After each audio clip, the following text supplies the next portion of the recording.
Hello everyone, today we read and comment the fifth chapter of the fourth book of von Clausewitz Vom Kriege, the title being On the Signification of the Combat. The text follows. Having in the preceding chapter examined the combat in its absolute form as the miniature picture of the whole war, we now turn to the relations which it bears to the other parts of the great whole. First, we inquire what is more precisely the signification of a combat. As war is nothing else but a mutual process of destruction, then the most natural answer in conception, and perhaps also in reality, appears to be that all the powers of each party unite in one great volume and all results in one great shock of these masses.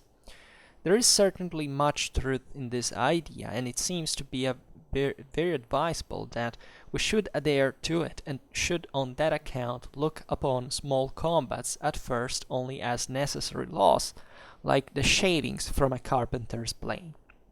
Still, however, the thing cannot be settled so easily. That a multiplication of combats should arise from a fractioning of forces is a matter of course, and the more immediate objects of separate combats will therefore come before us in the subject of a fractioning of forces. But these objects, and together with them the whole mass of combats, may in a general way be brought under certain classes, and the knowledge of these classes will contribute to make our observations more intelligible.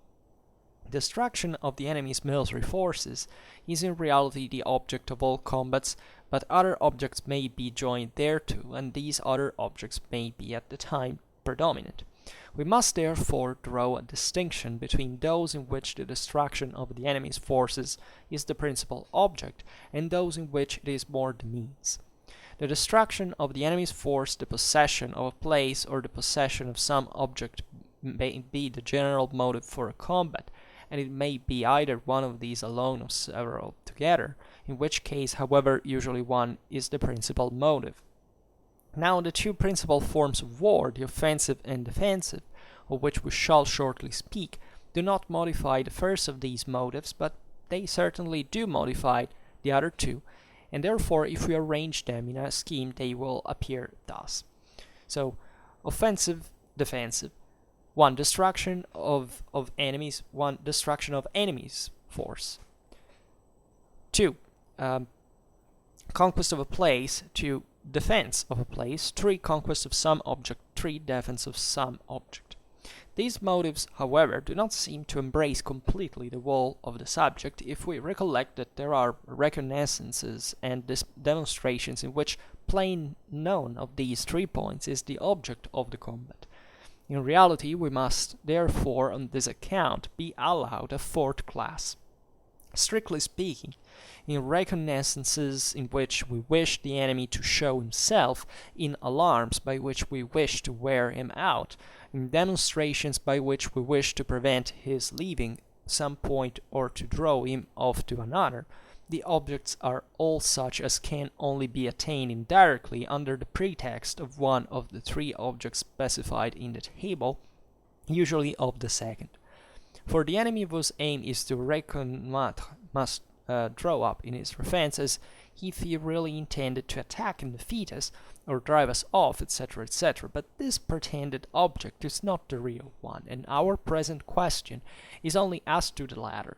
Therefore, we must, to the above 3 objects of the offensive, further add a 4th, which is to lead the enemy to make a false conclusion. That offensive means are conceivable in connection with this object lies in the nature of the thing. On the other hand, we must observe that the defense of a place may be of 2 kinds, either absolute, if as a general question the point is not to be given up, or relative if it is only required for a certain time. The latter happens perpetually in the combats of advanced posts and rear guards. That the nature of these different intentions of a combat must have an essential influence on the dispositions which are its preliminaries is a thing clear in itself.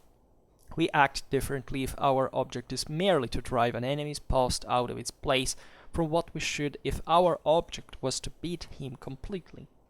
Differently if we mean to defend a place to the last extremity, for what we should do if our design is only to detain the enemy for a certain time. In the first case, we trouble ourselves little about the line retreat. In the latter, it is the principal point, etc. But these reflections belong properly to tactics and are only introduced here by way of example for the sake of greater clearness. What strategy has to say on the different objects of the combat will appear in the chapters which touch upon these objects. Here we have only a few general observations to make. First, that the importance of the object decreases nearly in the order as descended above. Therefore, that the first of these objects must always predominate in the great battle. Lastly, that the two last in a defensive battle are in reality such as yield no fruit. They are, that is to say, purely negative, and can therefore only be serviceable indirectly by facilitating something else which is positive. It is therefore a bad sign of the strategic situation if battles of this kind become too frequent. So another beautiful chapter in which von Clausewitz, from one side, reasserts the essentially destructive nature of warfare as, therefore, the first object, especially of the great battle, here intended as, the greater the battle is, and on the other explains the differences between the aims of combat, right, and how they do reflect, in fact, in relation to the essential object of war, the destruction of the enemy.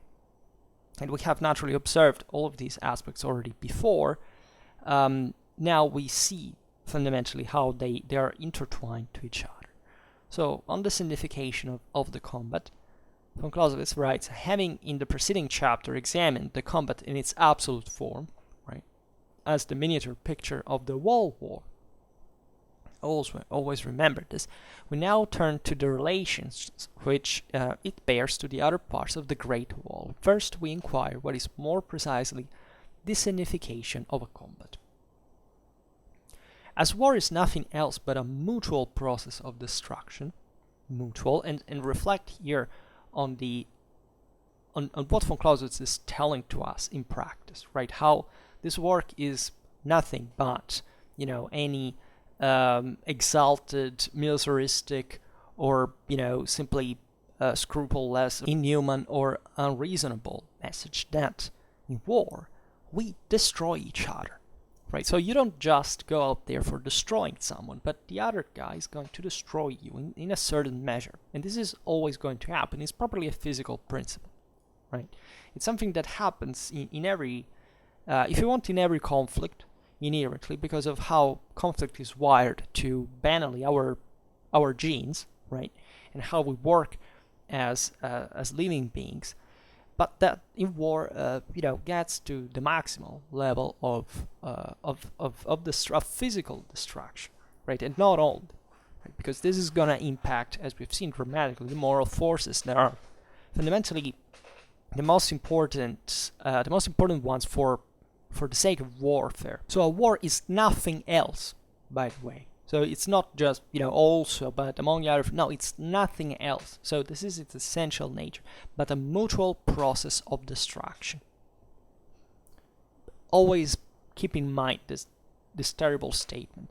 And it says, then the most natural answer in conception, and perhaps also in reality, and which, is von Clausewitz is being a bit ironic, but if you have listened to the series up to this point, you know what we're talking about, but it has naturally to do with the various elements that in reality make war growing non-absolute, right, but constantly, and absolute not in absolute value, but in the etymological sense of the term, that is, devoid from any bond, right? So war in reality can never be absolute, can never be total. In other words, right?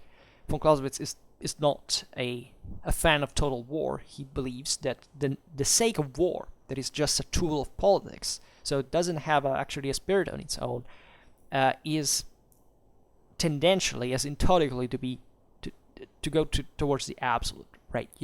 Especially if you want to win that war.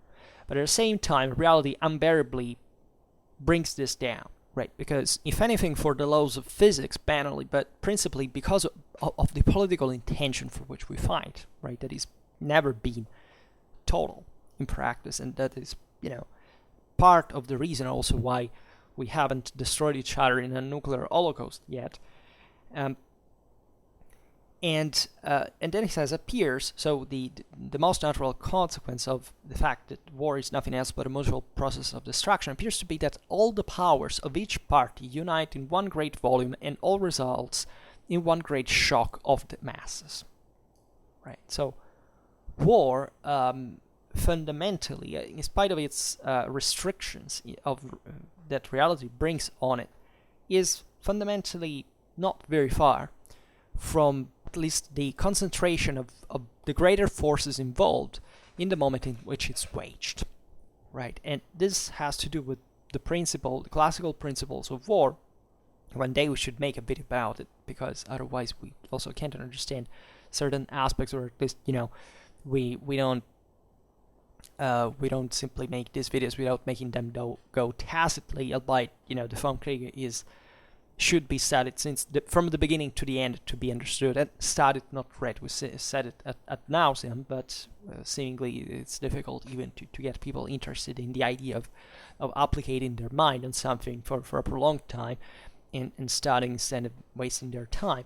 But aside from this, there is properly a truth in the way war is waged that, as much as it is diluted in reality, still war works for these two, fundamentally great volumes and masses of resources that clash, right? And they go tendentially towards that object, right? Independently from even how the limitations act. And it doesn't happen necessarily automatically. That means that human societies produce this in different ways, also, without rationalizing at the fullest this, but in practice, they tend quite homogeneously to that. History of warfare shows this, that generally speaking, who makes war gets the human essentials right? It's not that there is a way of making war in one culture or in another, right? That is how just the reality of warfare is declined in different contexts, but the essence of it remains the same, and it speaks a universal human language. And there is probably nothing as human as war in absolute terms, right, in our existence. And there is, von Clausewitz says, so that obviously this results in the great shock of these two masses of force. And there is certainly much truth in this idea, and it seems to be very advisable that we should adhere to it, and should on that account look upon small combats at first only as necessary loss, like the shavings from a carpenter's plane. Still, however, the thing cannot be settled so easily. Right. That is to say, of course, war is fought with sometimes many small combats that sometimes can even not escalate into the main battle, right? But they usually do at some point, or at least there is, in major wars, the greater the forces invested are, and the more, profitable it should be, unless there is an enormous asymmetry. But in practice, it's just a matter of conditions, of contingencies, and in fact, as we've seen, every people fights, that historically speaking, with the idea that if you can't concentrate masses on a weak enemy, you should do that, and that happens regularly. So it's not an exception, it's not something you can categorize upon, right? In fact, von Clausewitz, what he's saying here is that, yeah, smaller combats do exist, and we have seen actually up to this point why they do exist and why it's the case, but we shouldn't put an enormous deal of care on them, right? After all, what truly matters in the history of warfare is the big results. Right? It's not the detail, it's not the thing that appears to be, we scored this, the other scored that, counting the minutiae, the small things and summing together, because what truly matters is what the broader thing ends like, and why it does. Naturally, understanding that the smaller combats do all contribute to bring to the greater result, one way or another. But preferably speaking, war should be about great clashes, and in actual fact it is, as military history proves, and how the Clausewitzian method fundamentally is based on, right? The Clausewitzian method, maybe in the last videos we haven't stressed enough, but basically is founded on military history, right? It's not founded on it. It's founded properly on the experience of command, but the experience of command in itself is a sort of military history, because surely, you have witnessed it in some way. So it's just, military history differs from the methods and the lots of other things naturally, but it's still a theory, the art of war, that is founded on war that happens in reality, not in war that should be ideally drawn out somewhere that eventually on the field doesn't work. And some of the greatest military disasters, or doctrinal failures, or political in fact, failures in general, that brings to the military ones, are founded on this discrepancy between, what you think war should be and what it actually is, on the base of the enormous amount of warfare that we have fought since, we're capable of putting armies together, but more properly ever since, an enmity, a conflict has existed, and how individuals have, coped with that. And in fact, okay, I will not digress further, but as you know, I always invite you to, to find, parallelism between even a major war and an individual clash, right? What is that properly brings to victory or to a defeat, after all, is something we can understand perfectly from an individual point of view. Much of the trick of understanding of warfare is, and consequently politics and society, because unfortunately, sad news, you can't understand anything about politics or society if you don't understand properly what war is. That is violence, by definition, because of its in theory, and from which the detached, idealistic, abstract illusions that eventually cause enormous damages, and with that further conflict and violence stem from, is actually the main reason, in fact, why things do not work quite well. And I'm actually worried about the fact that our societies are currently having an ever greater theoretical education, but not much of a practical one, so that we are very skilled now in speculating, but we're kind of losing track with the practicality of these messages, so that everybody can think whatever they want and pretend that their opinion is special, it's valuable, matters. Opinions do not matter in proportion to how useless they are in the practice, right? Can have a even a very sophisticated opinion, but if it is wrong, if it can't be translated into reality, with some form of application, it means that there is something probably wrong about that. And if we shouldn't come back, with our feet on the ground and realize that on topics like politics or war or society, you can't really have that kind of daydreaming, hyperuranic state that for which, just the ideal counts, or just the theory, the abstract counts, and then you don't have to applicate this in reality. And von Clausewitz, Vom Kriege is fundamentally a very good reminder of this, and showing why this matters in practice, not because it's von Clausewitz, abstract opinion. And surely, if you know about his life, you know that what he's talking about here is very far from abstract. But aside from this, von Clausewitz also says, war is essentially this, right? But at the same time, reality is very complex, right? And we cannot settle, the matter like this, like pretending that all those limitations that are brought on warfare by reality cannot hide important elements for us, even if they're just negative elements. That is to say, they're basically just problems that are standing in the way and are drawing war, more distant from its absolute form, because war is not, once again, just a suspensed event that happens for some mysterious reason, but it properly derives from the intentions of people that decide to use violence, right? That is war by definition, as we've seen, and an instrumental way to whatever they think, politically speaking.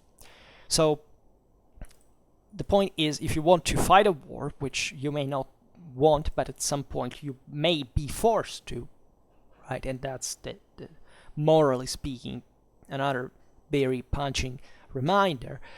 You should at least know how to move in this kind of, grounds obstacles, and realizing that getting, settling on a more limited response is probably the best way to lose a war in that regard.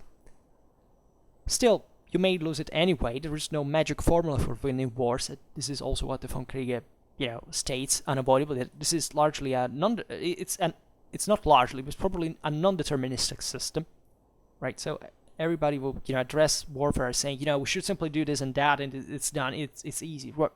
They're wrong by definition, right? And that's also what the Vom Kriege was written for, actually, for think about the principle of internal lines, Yomini, and all, that school that at the time, followed by military men, by the way, was stressing.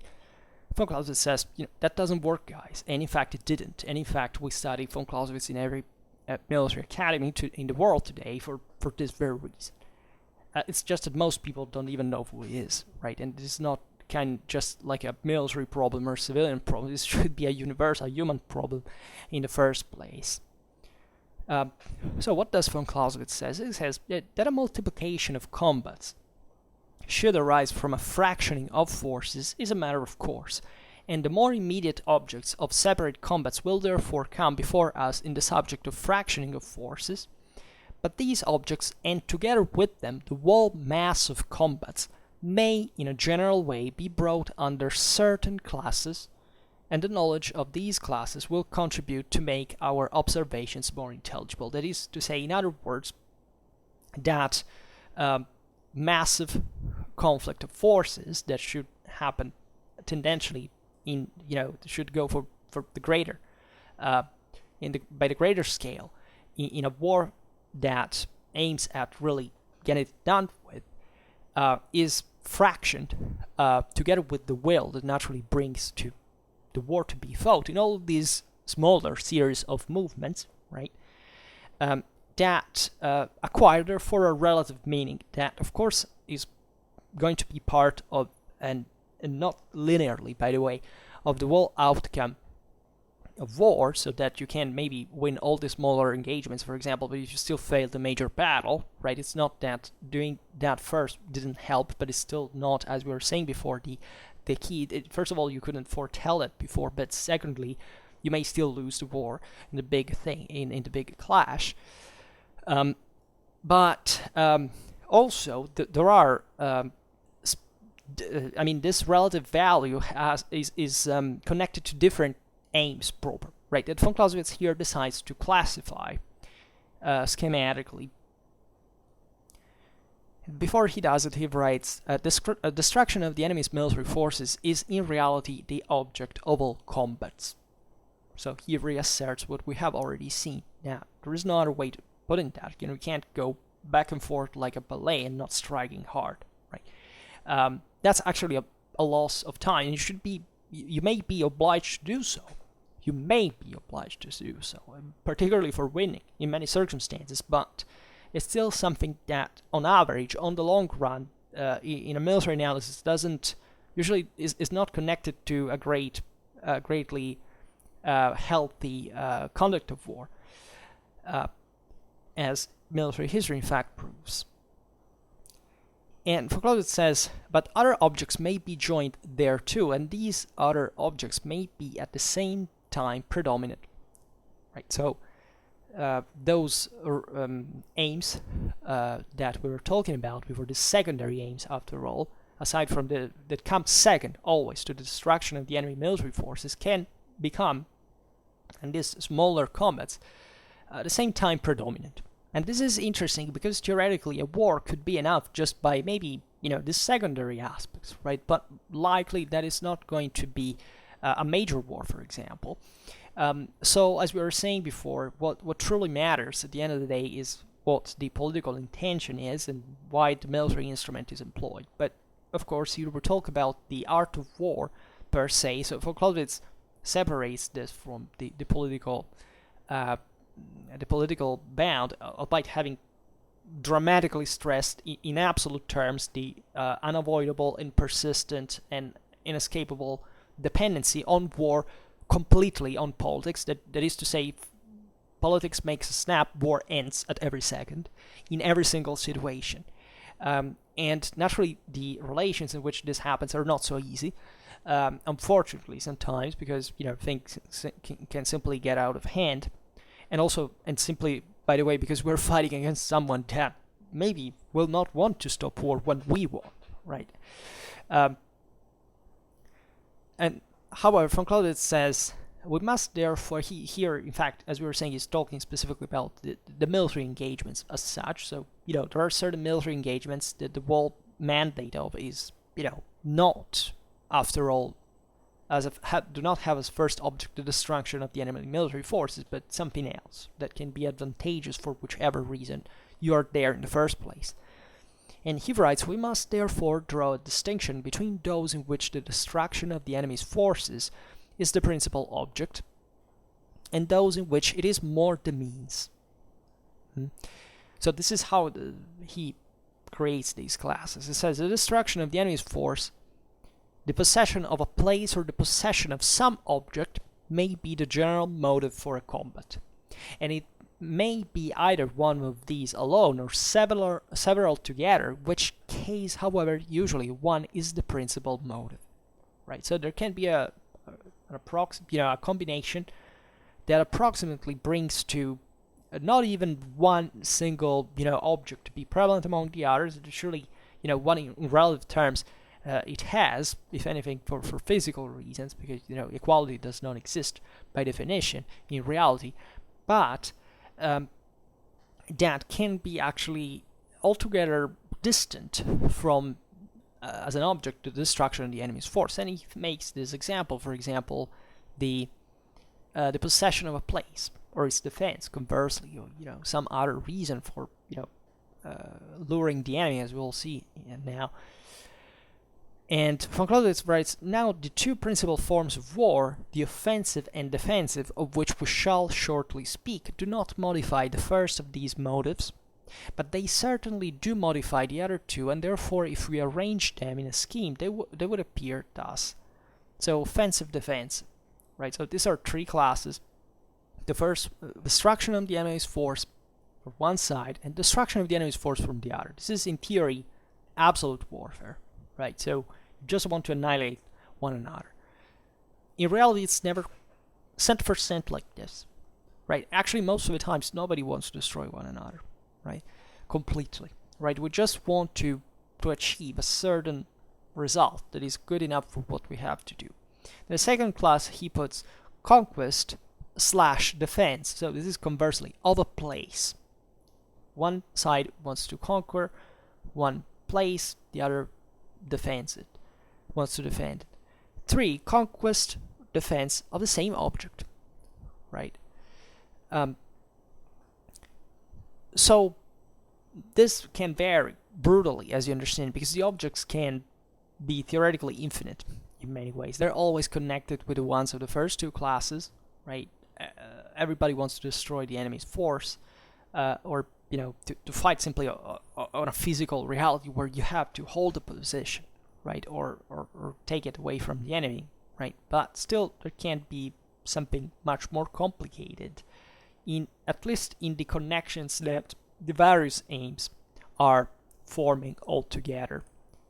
And in fact, von Clausewitz writes, these motives, however, do not seem to embrace completely the whole of the subject, if we recollect that there are reconnaissances and demonstrations in which plainly none of these 3 points is the object of the combat. In reality, we must therefore in this account, so actually this is my mistake, the third class is referred to maintenance of the same position that we have acquired, right? Von Clausewitz adds a fourth class that says, all these other various reasons that usually are like reconnaissances on demonstrations, feints, as we will see now. So this is fundamentally it. 1. Destruction of the enemy's force. 2. Conquest, defense of a place. 3. Conquest of some object, defense of some object. And 4. can be reconnaissance, demonstration, and so on. So von Clausewitz writes, in reality we must therefore in this account be allowed a fourth class. Strictly speaking, in fact, in recognized senses in which we wish the enemy to show himself, in alarms by which we wish to wear him out, in demonstrations by which we wish to prevent his leaving some point or to draw him off to another, right? And these are actually omnipresent in the reality of warfare and naturally cannot be avoided. So this is if all these classes were present all at the same time by a certain degree, right? That it never fully come to zero, right? And in which none of them actually goes at the fullest, because otherwise it would be total annihilation, and it's beyond our physical capabilities, which doesn't mean that we can't knock each other out with atomic bomb. We're talking about the fact of projecting us in a pure force and clashing against another pure force, whatever that means. We're not deities, which we can make the whole universe conflict within our, within itself. But they all go up and down. Try to visualize that as a diagram, right? And it's really pretty clear. And as we'll see, fundamentally, there is an order of importance, so that the first is actually the dominant one most of the times, or at least the most important in relative terms, and the others all come second. Can have their higher moment of intensity, but they tend to especially the last two, to bring nowhere, positively speaking, in a strictly military sense. And more importantly, von Clausewitz says, however, that all of these actions, all these objects are all such as can only be attained indirectly and under the pretext of one of the three objects specified in the table, usually of the second. For the enemy whose aim is to reconnoitre must draw up his forces as if he really intended to attack and defeat us, or drive us off, etc., etc. But this pretended object is not the real one. And our present question is only as to the latter. Therefore, we must to the above three objects of the offensive further add a fourth, which is to lead the enemy to make a false conclusion. That offensive means are conceivable in connection with this object lies in the nature of the thing, right? Which is to say that the fourth class of the reconnaissance, reconnoitre, or these also other show-offs in many ways that are maybe designed to lure the enemy into battle, have by their own essence an offensive character, right? They're connected at least to the advance, the exposure to the enemy, right? And however, they're still connected preferably to something else that is usually given as a given object, right? That however conceals with it usually the destruction of the enemy's force as its major, more frequent object.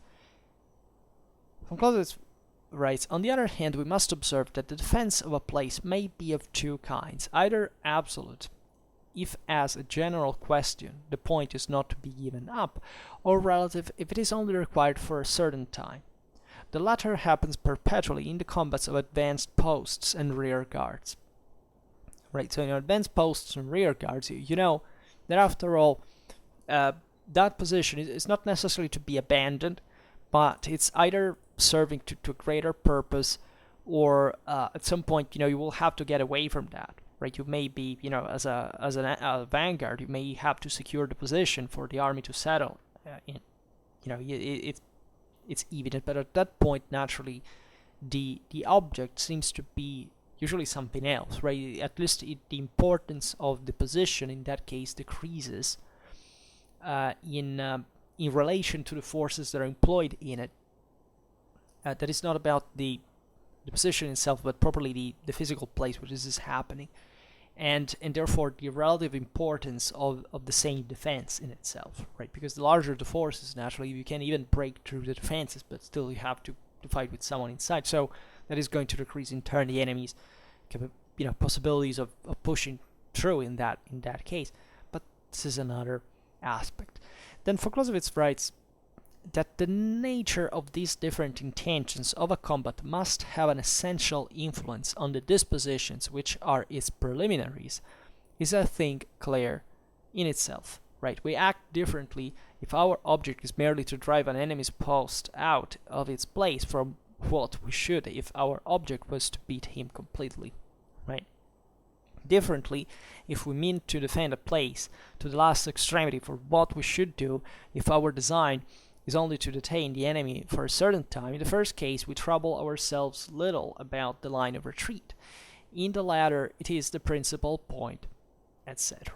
Right. So it's obvious that, as we were saying before, that these aims differ depending on the greater or better acquired properly importance or more or less importance relative to what the greater ones are, right? We're talking about these lesser ones, and so the example is made here is self-evident. Von Clausewitz says, but these reflections belong properly to tactics and are only introduced here by way of example of the sake of greater clearness, right? What strategy has to say on the different objects of the combat will appear in the chapters which touch upon these objects. Here we have only a few general observations to make. First, that the importance of the object decreases nearly in the order as they stand above, right? So naturally, the destruction of the enemy forces is the most important on average, as we've seen, and the diversionary maneuvers are the least important. But more properly, they acquire, respectively, a more positive or more negative value for the aim of the greater combat, right? And specifically, there is here a, and naturally, you understand, as he points out, this is fundamentally about tactics, right? Strategy acts on a different level compared to these objects, but Von Clausewitz adds that here he says that the first of these objects, so the destruction of the enemy's force, must always predominate in the great battle. Right? Lastly, that the two last, the third and fourth, in a defensive battle are in reality such as yield no fruit. They are, that is to say, purely negative and can therefore only be serviceable indirectly by facilitating something else which is positive, right? So this is interesting because he says, so if you have to defend specifically, making a, diversionary movement is properly useless, right? If you make a diversionary movement for the sake of, for example, luring the enemy in a trap and counter-attacking, for example, striking on it where he doesn't expect it, of course, it has a positive value, right? So there are properly also certain combinations tied to attack and defense, and we'll be seeing further in the Vom Kriege, that make this broader aspect done. You understand that there can be many varieties of these. Think about if you want to harass the enemy, just skirmishing him or trying to, this is a very fluid scenario. There is nothing, once again, kind of manualistic about it. There is just a general tendency, right? You may, hold a very good defensive position and waiting the enemy for attacking, but in the meanwhile skirmishing on him, sending, detachments of troops to in favorable positions to take him out. It's still part of the defense, naturally to the greater, or maybe still, your army is prepared in a counterattack, which is proper eventually of the defense. Defense has always to pass to a counterattack to achieve victory. And at the same time, so you understand how this is deeply intertwined with and how every scenario can vary dramatically in this regard, right? And von Clausewitz concludes with this remarkable phrase: it is therefore a bad sign of the strategic situation if battles of this kind become too frequent. That is to say, if all you have to do tactically is just to defend a position you have acquired, or making these diversionary movements, well, chances are the strategic situation is not going that well, right? The strategic, von Clausewitz says properly that being on the attack, of course, attack and the defense have all advantages and disadvantages, and they counterbalance each other as we've seen even in here, in very different ways in the actual fact. But properly, always remember that attack is the weaker form of war, but with the positive intent, but it's still positive intent. So that is to say, you have enough, if you're attacking, you have enough confidence, and you have from your side something that eventually the enemy at that point is not having. So you may lose it all during the attack. That is the problem, right? But still, from a strategic point of view, that means you're trying, right? And you are confident you can try, and that is very important. Whereas someone with just defense is, may be extremely sure about what he's doing, of course, but generally speaking, on a strategical level, chances are that he is in the situation of having to enclose himself rather than taking the initiative. That is what properly in fact shows this healthy sign of the strategic situation. But we will talk actually much in detail about these aspects, because especially the relation between attack and defense, we have seen it actually in the previous books, but we will, from Clausewitz, now descend more in the tactical and strategical concreteness of the thing. And so I would say here we stop. And I don't know if I was completely clear in this explanation, but I think generally speaking we've gotten the point. And for now, I just hope that you enjoyed this video. If you did, please share it, otherwise leave a like or subscribe to my channel if you're interested in my upcoming contents. And for now, I thank you heartily for listening to me. I wish you a nice time and see you next time.